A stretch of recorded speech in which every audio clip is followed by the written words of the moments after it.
المتسابقة آندتي سيسي من دولة السنغال، والقراءة برواية ورش، فلتتفضل.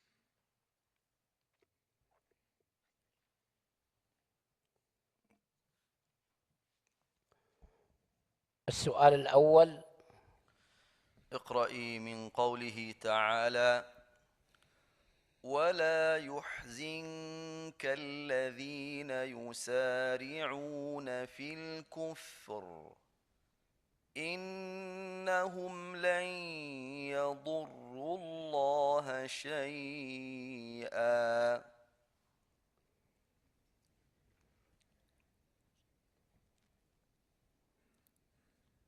أعوذ بالله من الشيطان الرجيم.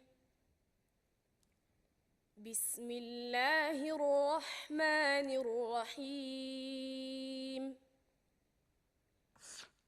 ولا يحزنك الذين يسارعون في الكفر إنهم لن يضروا الله شيئا يريد الله ألا يجعل لهم حظا في الآخرة ولهم عذاب عظيم. إن الذين اشتروا الكفر بالإيمان لن يضروا الله شيئا ولهم عذاب أليم. ولا يحسبن الذين كفروا أنما نملي لهم خير لأنفسهم إنما نملي لهم ليزدادوا إثما ولهم عذاب مهين. ما كان الله ليذر المؤمنين على ما أنتم عليه حتى يميز الخبيث من الطيب، وما كان الله ليطلعكم على الغيب ولكن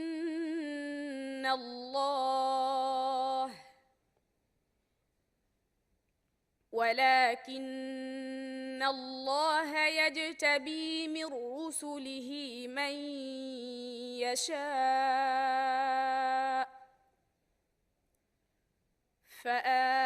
فآمنوا بالله ورسله،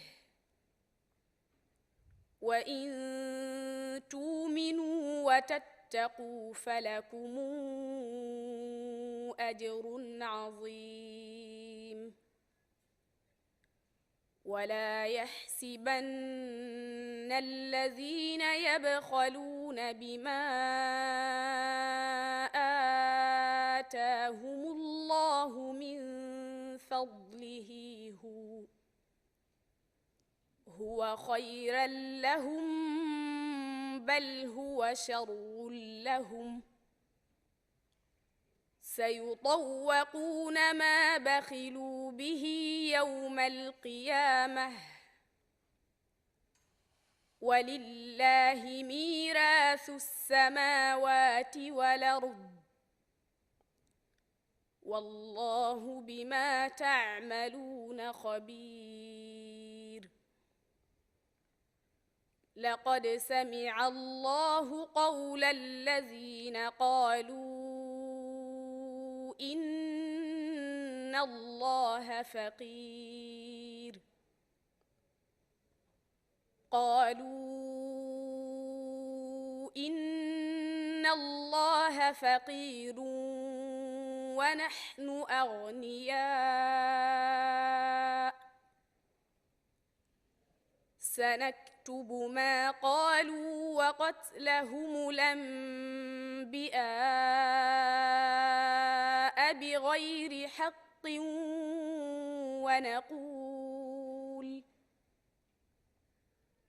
ونقول ذوقوا عذاب الحريق، ذلك بما قدمت أيديكم وأن الله ليس بظلام للعبيد. حسبك. السؤال الثاني. اقرأي من قوله تعالى: ويحلفون بالله إنهم لمنكم وما هم منكم.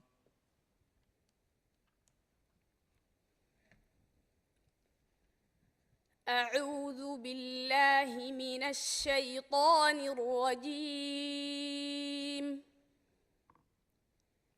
بسم الله الرحمن الرحيم. ويحلفون بالله إنهم لمنكم وما هم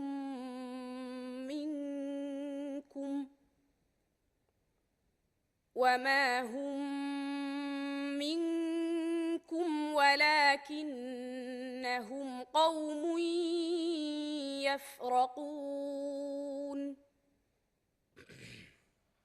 لو يجدون ملجأ أو مغارات أو مدخلا لولوا إليه وهم يجمحون. ومنهم من يلمزك في الصدقات فإن أعطوا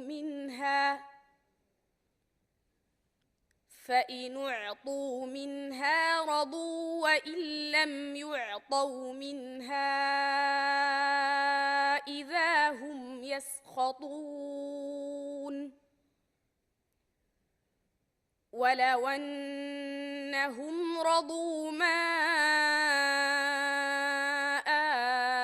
آتاهم الله ورسوله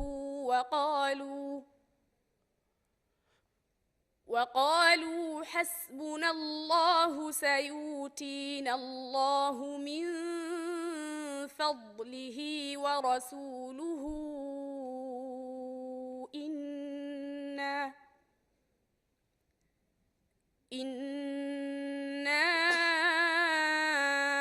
إلى الله راغبون. إنما الصدقات للفقراء والمساكين والعاملين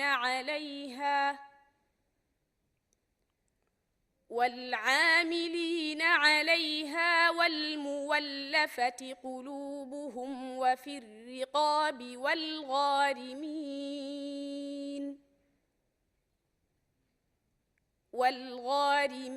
وفي سبيل الله وابن السبيل فريضة من الله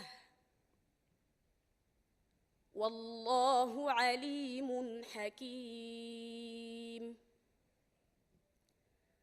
ومنهم الذين يؤذون النبي ويقولون هو أذن قل أذن خير لكم يؤمن بالله ويؤمن للمؤمنين ورحمة للذين آمنوا منكم والذين يؤذون رسول الله لهم عذاب أليم يحلفون بالله لكم ليرضوكم والله ورسوله أحق أن يرضوه إن كانوا مؤمنين. حسبك. السؤال الثالث. اقرأي من قوله تعالى: قال فما خطبك يا سامري؟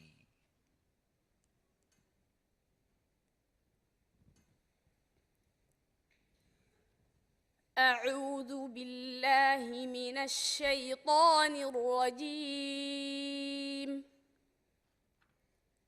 بسم الله الرحمن الرحيم. قال فما خطبك يا سامري؟ قال بصرت بما لم يبصروا به فقبضت قبضة من أثر الرسول فنبذتها وكذلك سولت لي نفسي.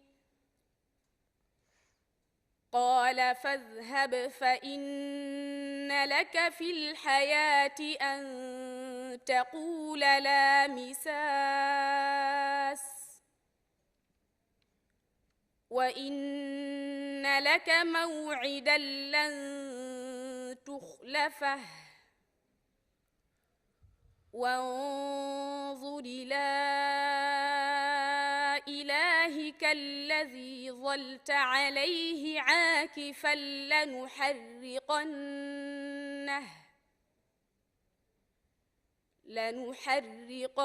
لنحرقنه ثم لننسفنه في اليم نسفا إنما إلهكم الله الذي لا إله إلا هو وسع كل شيء علما كذلك نقص عليك من أنباء ما قد سبق وقد آتيناك من لدنا ذكرا من أعرض عنه فإنه يحمل يوم القيامة وزرا خالدين فيه وساء لهم يوم القيامة حملا يوم ينفخ في الصور ونحشر المجرمين يومئذ زرقا يتخافتون بينهم إن لبثتم إلا عشرا نحن أعلم بما يقولون إذ يقول أمثلهم طريقة إن لبثتم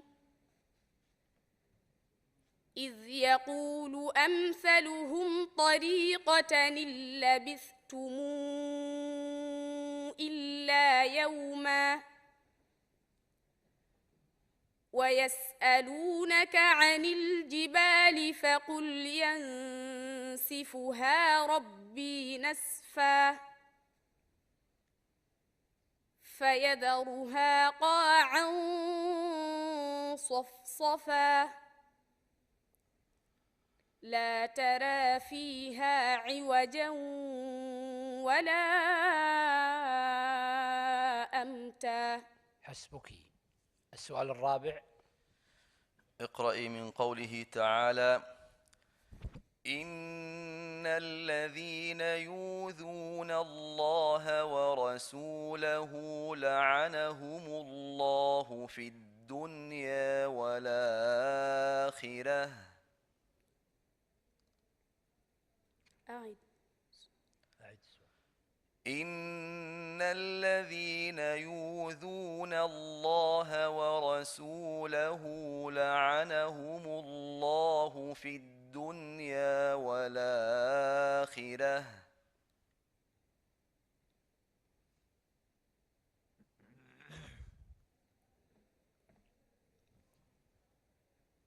أعوذ بالله من الشيطان الرجيم. بسم الله الرحمن الرحيم.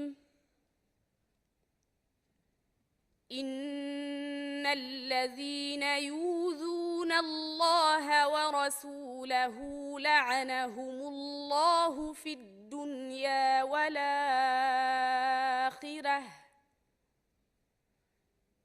لعنهم الله في الدنيا والآخرة وأعد لهم عذابا مهينا.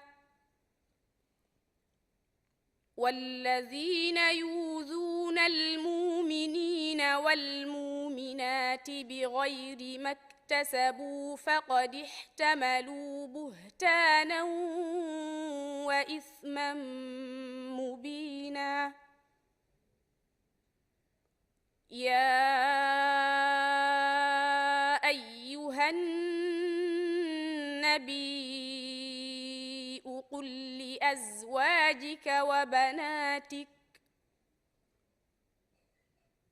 لأزواجك وبناتك ونساء المؤمنين يدنين عليهن من جلابيبهن ذلك أدنى أن يعرفن فلا يؤذين. وكان الله غفورا رحيما. لئن لم ينته المنافقون والذين في قلوبهم مرض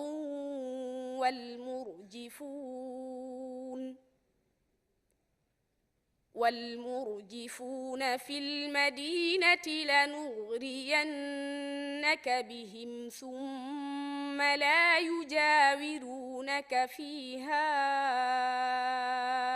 إلا قليلا. ملعونين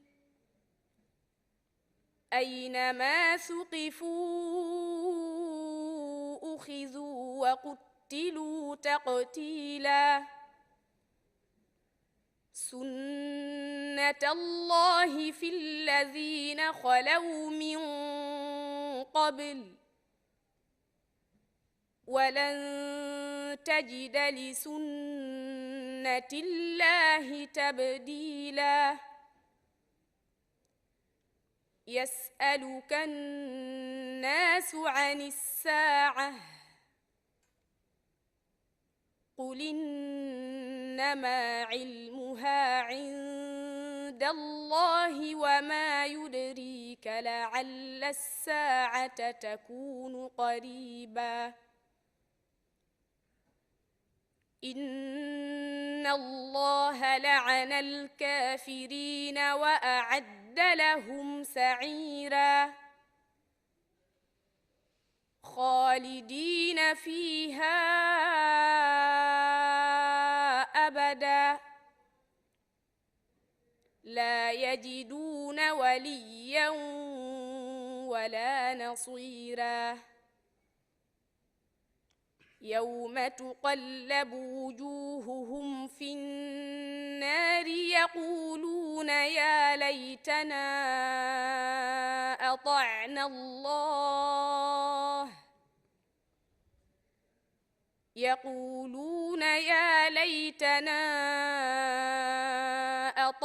الله وأطعنا الرسولا. حسبك. السؤال الخامس والأخير. اقرأي من قوله تعالى: رب المشرقين ورب المغربين.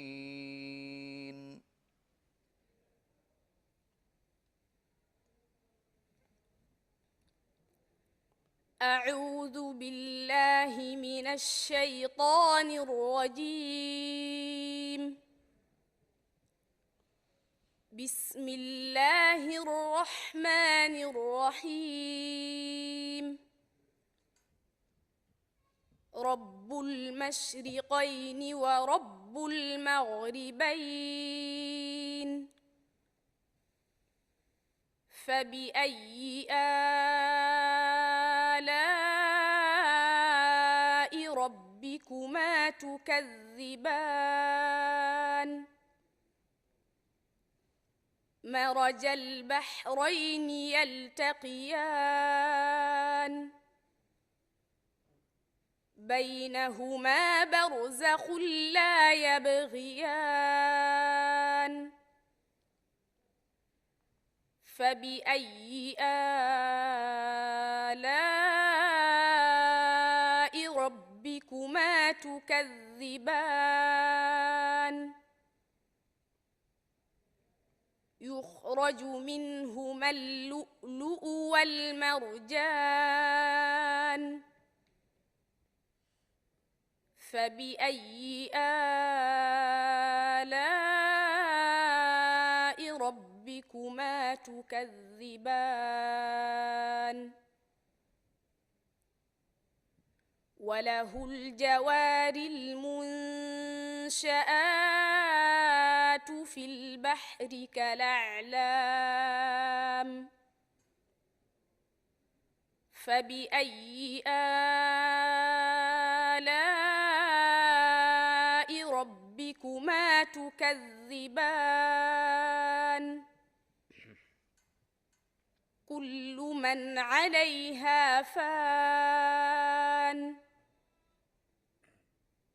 ويبقى وجه ربك ذو الجلال والإكرام. فبأي آلاء ربكما تكذبان؟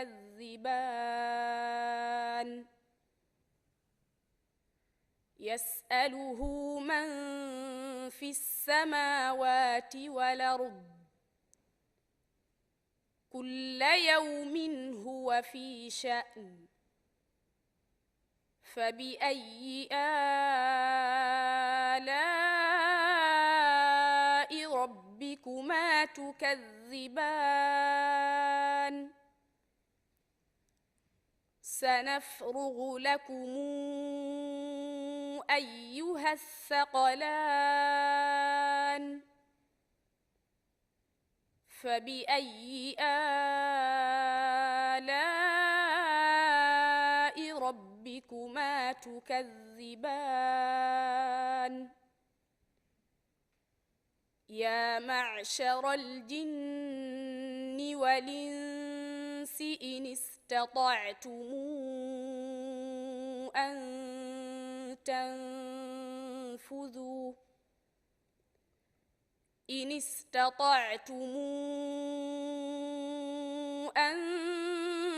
تنفذوا من أقطار السماوات والأرض فانفذوا لا تنفذون إلا بسلطان. فبأي آلاء ربكما تكذبان؟ يرسل عليكما شواظ من نار ونحاس فلا تنتصران فبأي آلاء ربكما تكذبان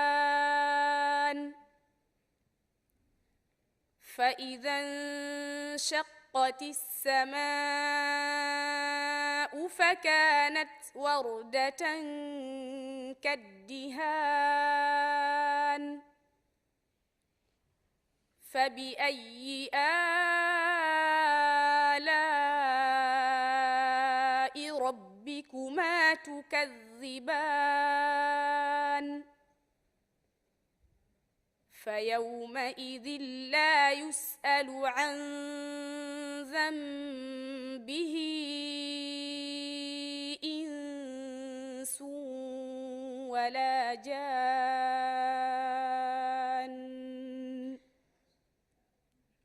فبأي آلاء ربكما تكذبان حسبك. شكرا. صدق بارك الله الله فيك. العظيم.